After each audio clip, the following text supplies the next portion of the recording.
बिस्मिल्लाहिर्रहमानिर्रहीम। अस्सलामु अलैकुम वरहमतुल्लाहि वबरकातुहू।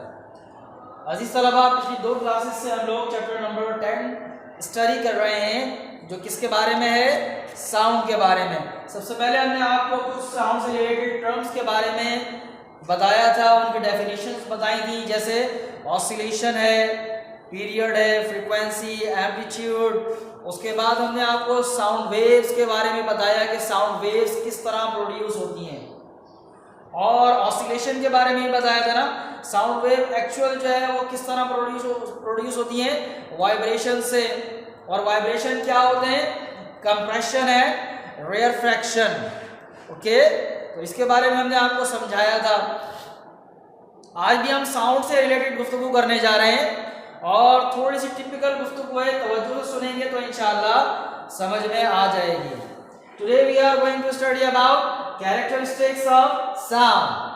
कैरेक्टरिस्टिक्स ऑफ साउंड यानी आवाज की खुसूसियात। इससे पिछली क्लासेस में हमने साउंड के बारे में पढ़ा कि साउंड किस तरह प्रोड्यूस होता है, वो तो आपको याद है ना, क्योंकि आज जो हम पढ़ने जा रहे हैं वो उसी से रिलेटेड है।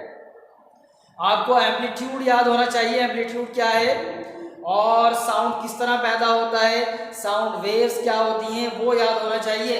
तो इंशाल्लाह आप ये भी समझ जाएंगे। ओके, तो आवाज की खुसूसियात के बारे में आज हम लोग पढ़ने जा रहे हैं। आवाज की सबसे पहली जो कैरेक्टरिस्टिक है वो है लाउडनेस। क्या है? लाउडनेस। जैसे मेरी आवाज कभी आपको तेज सुनाई दे रही है, कभी स्लो सुनाई देती है। ऐसा आपके साथ आम जिंदगी में भी होता है ना, घर वाले आपको आवाज देते हैं तो कभी स्लो आवाज होती है, कभी ऊंची आवाज भी होती है। तो अब साइंटिफिकली इसको देखा जाए कि ये लाउडनेस, कोई आवाज हमें तेज कैसे सुनाई देती है या क्यों सुनाई देती है, और कोई आवाज हमें धीमी क्यों सुनाई देती है, किस तरह होता है ये। आप जानते हैं ना कि साउंड किस तरह पैदा होता है? वाइब्रेशन से साउंड वेव पैदा होती हैं, और उससे आवाज आपको सुनाई देती है। तो लाउडनेस, आवाज जो कम या ज्यादा होती है, उसका इन्हिसार किन चीजों पर होता है? सबसे पहली चीज है एम्पलीट्यूड। ओके, एम्पलीट्यूड याद है, हमने आपको बताया था, एक पेंडुलम हमने आपको यहाँ बना के दिखाया था, और साथ साथ पेंडुलम मूव करके भी दिखाया था। पेंडुलम की जो या वाइब्रेटिंग बॉडी की जो मीन पोजीशन होती है, वहां से लेकर जो उसकी एक्सट्रीम पोजीशन होती है, जहां तक मतलब वो वाइब्रेट हो रहा होता है, वो क्या कहलाता है? एम्पलीट्यूड। या आम जबान में अगर बात की जाए तो कोई भी चीज जिस कदर ज्यादा वाइब्रेट होगी तो उसका एम्पलीट्यूड उतना ज्यादा होता है। ओके, तो एम्पलीट्यूड अगर ज्यादा हो तो आवाज लाउड सुनाई देती है, ऊंची आवाज सुनाई देती है। और अगर एम्पलीट्यूड कम हो, यानी अगर वाइब्रेशन जो है वो कम हो, तो आवाज कैसी सुनाई देगी आपको? स्लो सुनाई देगी। यानी लाउडनेस का इन्हिसार किस पर है? तीन चीजें। नंबर 1 क्या है? एम्पलीट्यूड। जो बॉडी वाइब्रेट हुई है, एम्पलीट्यूड अगर उसका ज्यादा है तो आवाज किस तरह की पैदा होगी? ऊंची आवाज पैदा होगी।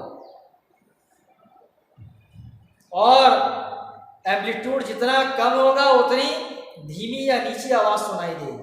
ओके, उसके बाद लाउडनेस का इन्हिसार एक और चीज पर होता है, वो surface area of vibrating body. यानी जो भी चीज वाइब्रेट की गई है,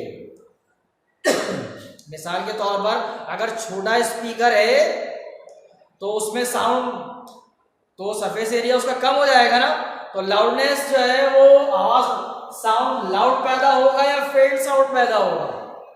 आप बताएं।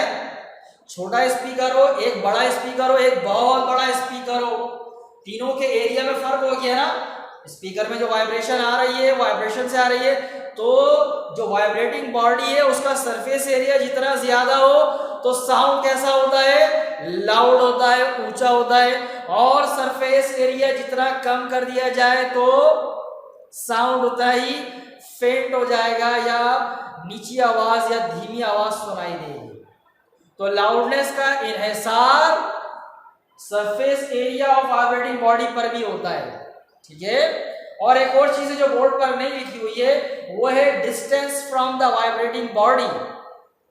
यानी जिस चीज से साउंड पैदा हो रहा है, जो बॉडी वाइब्रेट हो रही है, या मैं जैसे बोल रहा हूं, तो अगर मैं आपके करीब हूं तो आवाज ऊंची सुनाई देगी या नीची सुनाई देगी? ऊंची आवाज सुनाई देगी ना। तो वाइब्रेटिंग बॉडी, इस वक्त मेरा गला है, मेरे गले से वाइब्रेशंस आ रही हैं, सही।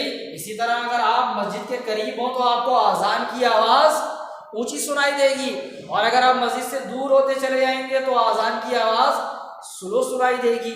ओके, जो करीब वाली मसाजिद होती है वहां से आवाज तेज आती है ना अजान की, और जो दूर वाली होती है वहां से स्लो आती है। यानी जितना डिस्टेंस बढ़ा दिया जाए वाइब्रेटिंग बॉडी से, या जिस चीज से साउंड पैदा हो रहा है, उससे सुनने वाला जितना करीब होता जाएगा साउंड क्या होगा? लाउडर होता चला जाएगा।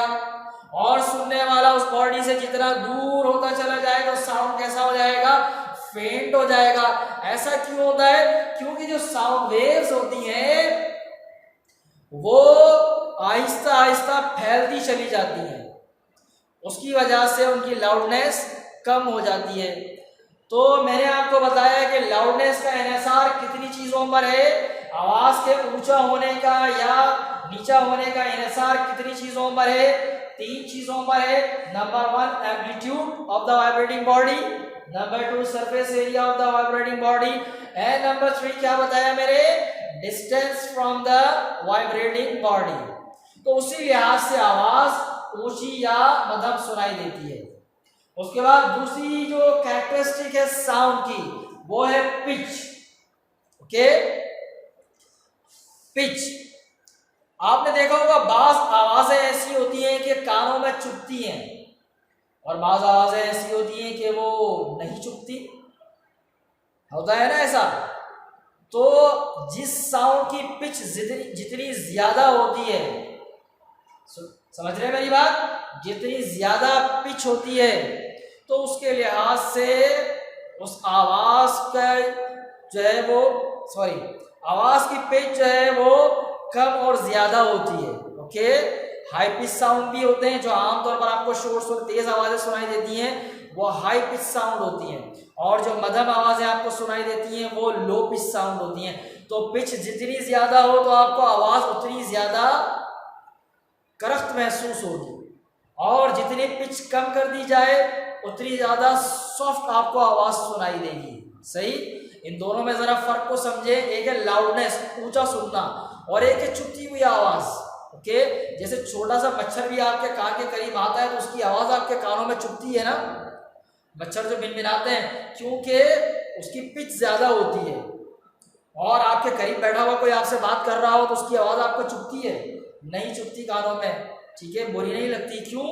क्योंकि उसका पिच जो है वो लो होता है। सही। तो पिच का इन्हिसार होता है फ्रीक्वेंसी पर। किस पर होता है?